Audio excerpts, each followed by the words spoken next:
Hey guys, I'm back with another tutorial video for Assassin's Creed 4 multiplayer options. As you notice, if you go into the options menu and into controls,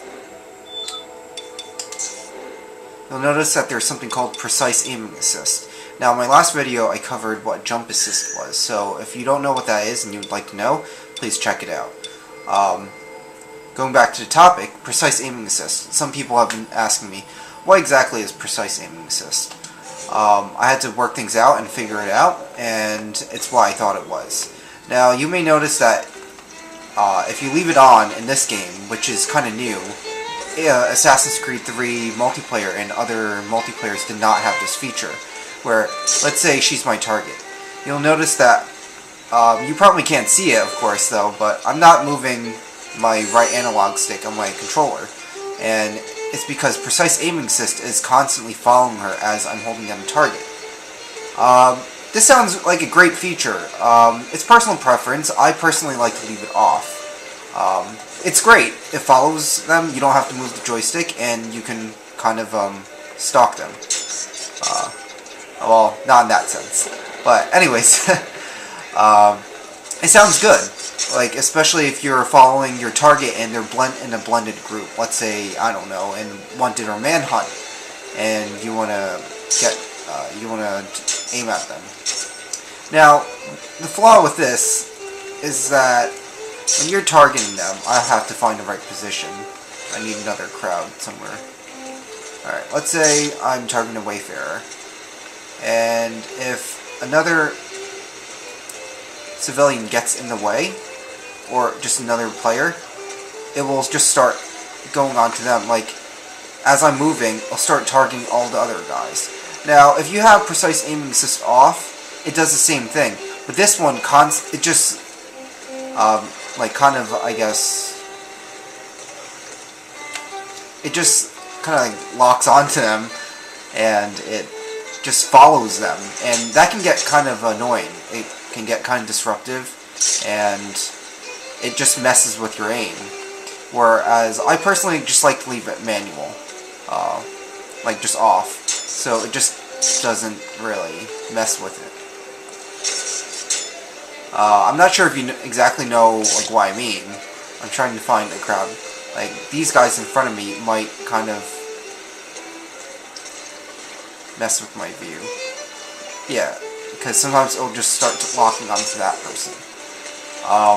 It can be good, but I personally think that it can really mess with your lock, and it can just really change the game, especially if something goes wrong and someone throws a smoke bomb and all hell breaks loose. So I'm going to actually turn it off now so you can see a huge difference. Now I have precise aiming assist off. Okay, you'll see a huge difference. I'm not moving the joystick. It just stays like that.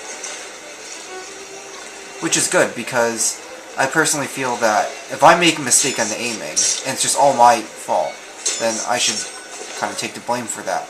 Precise aiming assist can really mess you up. Yes, you can still move the joystick to readjust it, but sometimes if you move it a little bit too much, then it'll start locking onto the person next to them, the person that you don't want, which I don't like. And since sometimes when you play this game and there's lots of civilians walking around, a lot of blend groups, it can get really chaotic with the aiming if you have precise aiming assist on. Now, if you do like precise aiming assist, but you want it off, there is an alternative. You can also do this with precise aiming on, but let me find a walking group. I'll just use them for now. If you're aiming on him and you press the R3 button, or whatever console, if you do play a console that is, if you press the right analog stick down, then in this case the PS3 is the R3 button, it'll be the same thing as precise aiming assist. But instead of actually like moving the joystick to aim the crosshair, you can do this also on stationary groups. So I'll do R3, and you'll see how those two dandies and the cutthroat is highlighted. Now, if I tap the right joystick, analog stick, right, then select the next guy to the right, then the next guy. Yeah, so it's more of like a toggle more than like actual aiming with a crosshair. That is an alternative to precise aiming assist. If I'm going after adventure, it's like precise aiming assist. I pressed R3 and I could still keep moving and all with that. And then along with that, the good thing about precise aiming assist and using R3 is that even though you have it held down to lock, it'll still keep them locked on, but yet now your right thumb is free and you can use X. Of course, you can use your right index finger to do that too, while using your right thumb for the right analog, depending on how you hold your controller. But this is good, so you could close in on him and then go in for the kill.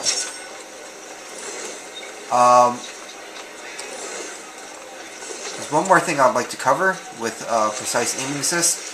Now, there is one flaw to having precise aiming assist off. Let's say the physician is my target, and I want to keep aiming at him. I'm not using the R3, I'm not pressing R3, so let's say I'm just aiming at him just totally manually. The thing is, let's say he keeps moving in like zigzags, it'll be very annoying to get an aim on him, and let's say you just don't want to lock onto him, you just want to just hold it down on it. So, if you're constantly aiming with your right thumb, it can get really annoying, constantly having to readjust it, like how I'm doing right now. I'm just pretending that he's actually moving around a lot. Once again, you can use your index finger to hold X, which is, in PS3's case, the fast walk button. And you can move that. You can move the joystick still while using fast walk. Oh, I did not mean to knife someone, but innocent bystander got knifed. And that's what happens. Also, another bad thing if you use the index finger with the X button, I accidentally pressed the triangle button and used my ranged weapon by accident. Yeah, so it can get kind of annoying if you have precise aiming assist off, but once again, precise aiming assist can really screw you over in some cases. I guess that's about it. If there's anything else, I'll probably attach to this video. There's one more thing, but I just can't remember it.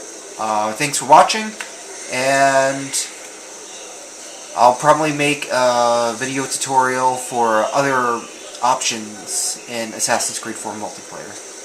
Alright, bye.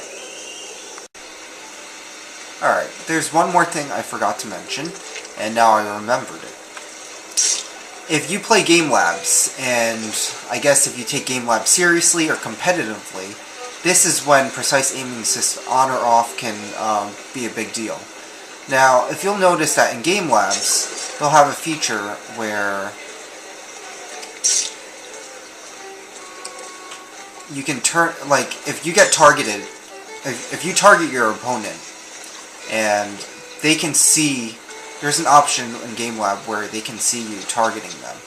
Now, that can be a problem, because if they're targeted, they might be a little more paranoid, they might run away from you, you can't get the kill. That's a big deal in Game Lab. So, let's say it's on in a match, and you don't want to exactly target them yet, you can actually use precise aiming assist on or off, and you could still keep aiming at them while closing in on them, so they know they're not being targeted. And then you could target them last second and kill them. Targeting is also a big deal in Assassinate. If you don't want to target them yet, and you want to close in on them, you want to press like R3 or anything like that, you can keep doing that as you follow them. And you can go in for a kill, and the last second you get in their blend group, target them, and it queues up, go in for a kill. Civilian killed. And that's what I would like to add on to this tutorial. Thank you.